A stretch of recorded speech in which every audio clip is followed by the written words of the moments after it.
నమస్తే, welcome to CM today. నేను మీ మధు. 2024 సంవత్సరంలో కీలక పరిణామాలు చోటు చేసుకున్నాయి. ముఖ్యంగా ఆంధ్రప్రదేశ్ రాష్ట్రంలో పెను సంచలనాలు నమోదు కావడం జరిగింది. అనూహ్యంగా వైసీపీ పార్టీ ఓడిపోయి తెలుగుదేశం కూటమి సర్కారు ఏపీలో అధికారంలోకి రావడం జరిగింది. ముఖ్యంగా జనసేన అధినేత పవన్ కళ్యాణ్ మొట్టమొదటిసారిగా ఎమ్మెల్యేగా గెలిచారు. ఎమ్మెల్యేగా గెలవడమే కాకుండా డిప్యూటీ సీఎం, మంత్రి పదవులను అనుభవిస్తున్నారు పవన్ కళ్యాణ్. దాదాపు 10 సంవత్సరాలకు పాటు ఎమ్మెల్యేగా గెలిచేందుకు జనసేన అధినేత పవన్ కళ్యాణ్ విశ్వ ప్రయత్నాలు చేసిన సంగతి కూడా అందరికీ తెలిసిందే. చాలా పార్టీలతో కలిశారు, అందరితో నడిచారు.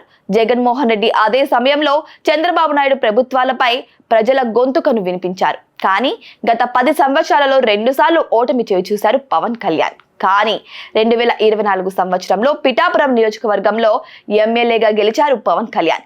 భారీ మెజార్టీతో వైసీపీ పార్టీని చిత్తు చేసి మరీ పవన్ కళ్యాణ్ గ్రాండ్ విక్టరీ కొట్టడం జరిగింది. ముఖ్యంగా ఏపీలో కూటమి అధికారంలోకి రావడానికి పవన్ కళ్యాణ్ చాలా కష్టపడ్డారు. టీడీపీ, భారతీయ జనతా పార్టీ అలాగే జనసేన పార్టీలను కలిపేందుకు చాలా కష్టపడ్డారు పవన్ కళ్యాణ్.